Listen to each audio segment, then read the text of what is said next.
Hello everybody, this is 1.1 on the Dungeon Belief, a game that we really love here on the Couch channel. Guys, there's some big stuff in here, because I can tell just by this photo, I don't recognize anybody except Bordeaux over here. But here we go, let's see. Illifar, King of Demons, has arrived in the Dungeon Beneath. This update also brings new characters, artifacts, equipment, encounters, rooms. Oh god, that's a big update, we're going to love this. Illifar, who is... I don't even know what that is, but it does not look good for me. Joins Abaddon as a new final boss. At the start of each run, you'll be able to see which old god lurks below. So that's pretty cool. I'm willing to bet that he... And at this time of recording, I have not gotten to him yet. But I'm willing to bet that he has different abilities than Abaddon, which means that, for instance, the armor comp is really strong against Abaddon, but I'm willing to bet that it's weaker against him, whereas maybe a Doom build is better against Illifar. Also, we have Andromelos and Bathin. With Illifar comes two new types of rooms, Andromelos and the Void. Each time you meet Andromelos, she'll transform one piece of equipment. Each piece of equipment transforms into a specific item. For example, Andromelos will always transform the Holy Scepter into the Potion Belt. Andromelos can even create some new unique items. I have done this before. I've turned a breastplate into something that gives your hero plus 4 hit points, which is huge. The thing that makes me upset about it is that you do not gain... I think that's a balance that the developers should look in. Whenever your hero gains hit points, they should get the hit points that they gain. Otherwise, you might gain hit points when you can't even ever get any healing potions for your hero.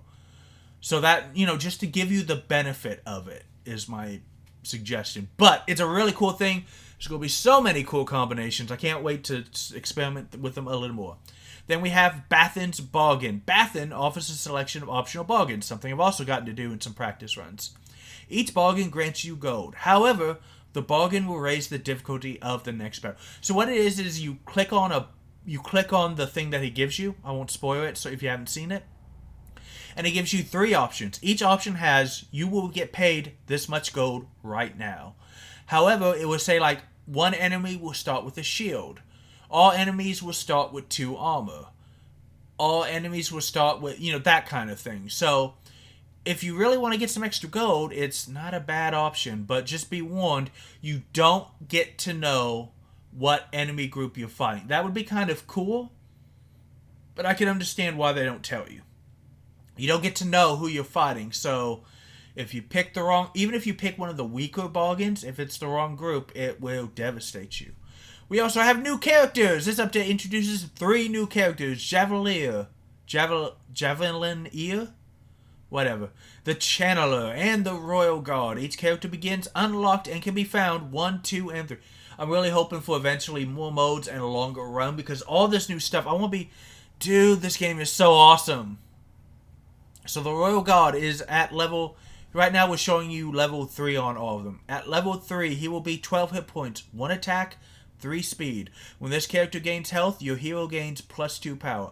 Put him in... I played around with him a little.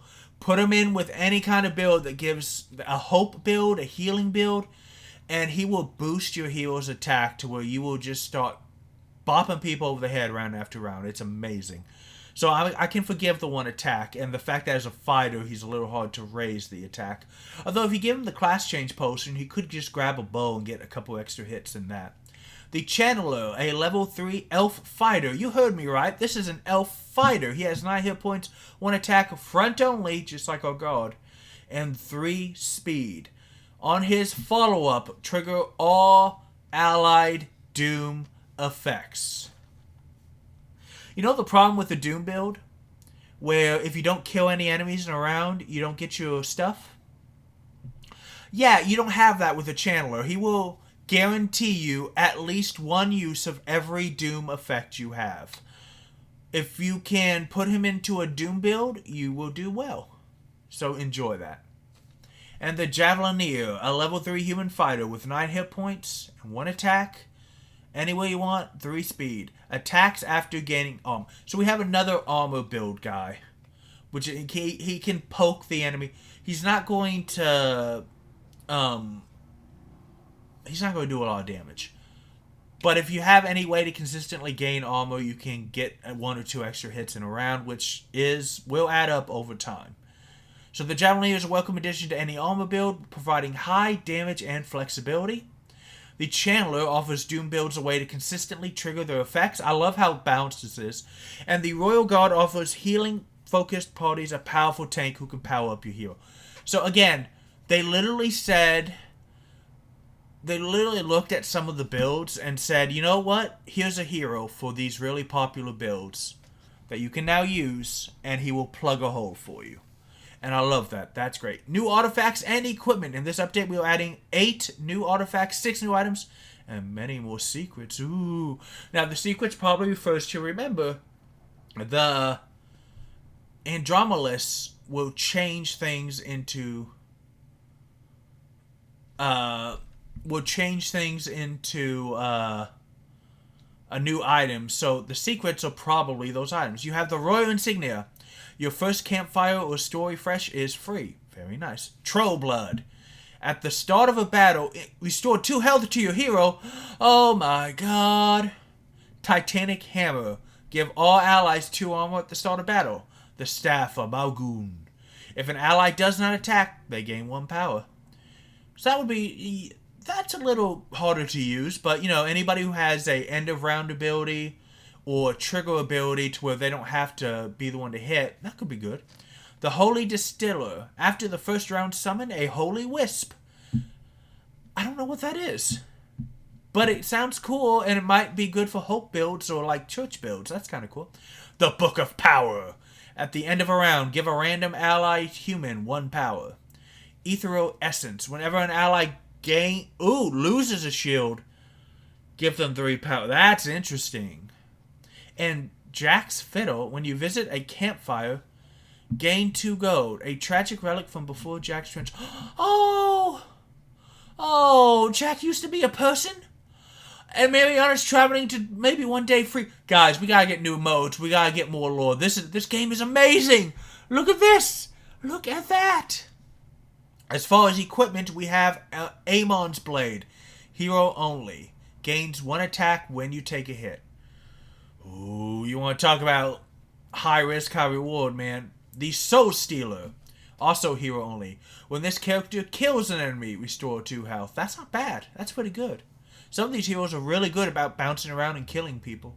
Scavenger's Cloak. Archer only. When this character kills an enemy, summons a raven. Ooh. Ravens aren't bad. I like that. The Soul. That's a way to help... that's also a way to help give a little more longevity to summon builds. The Soul Lens. When an ally dies, deals 1 damage to the nearest enemy. Not the best, but, anything that you can get is not bad. The Venom Shield. I played with this. +3 health, but you become poisoned. But man, if that's not cool. And I skipped the Void Fury Ring. When this character kills an enemy, deals 1 damage to a random enemy. So yeah, not bad. New encounters. The upper dungeon and the underneath have a selection of brand new encounters, including 2 new bosses. The Gargantuan Slime and the Ancient One. And you're not going to know what they do. I haven't seen them yet. But I love new bosses. That's really cool. And how about some quality of life improvements for you now? You can now refresh the hero selection when you start a run. So if you really absolutely hate the random hero selection, which I don't, but I understand some people do, or alternatively, if you really want to play a certain hero and they don't come up, you don't have to go in and abandon, just play. Just play what you want. I love they are giving choices, and I love the fact that they give choices. And reduced duplicates when refreshing the merchant or the campfire. You will not see duplicates twice in a row, though you may see them after. Now, I love this quality of life improvement because if you don't like what they're offering, it sucked when 1 or 2 slots were the same thing, and it was really hard to figure it out. So I really love this. Guys, this is great. And then some other changes. Ares, the Lost Knight, now has the ability, whenever this character would gain armor, they gain 3 power instead. Previously, Ares only gained 2. I like that change. Ares was one of the weaker characters to put into an armor build or recruit and give armor to. Because 2 power is good, but usually the armor is better. Now, 3 power balances that out to where he's got the HP to where he can hit pretty damn good. So this is going to really help him be a stronger selection.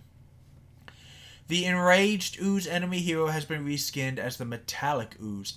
I think that's probably just to, make them look a little different so you don't accidentally get it. If you're dumb like the cow, you don't want to get messed up in your head.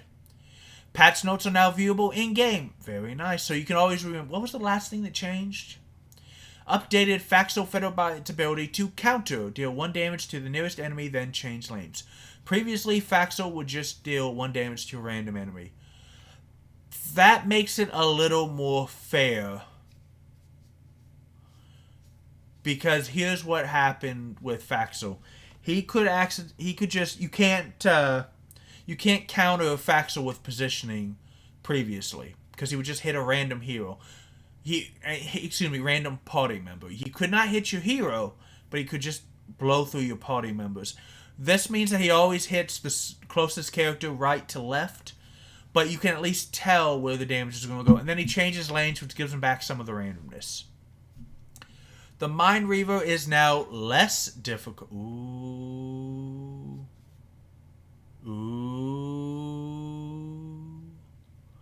Oh, that's not good for us.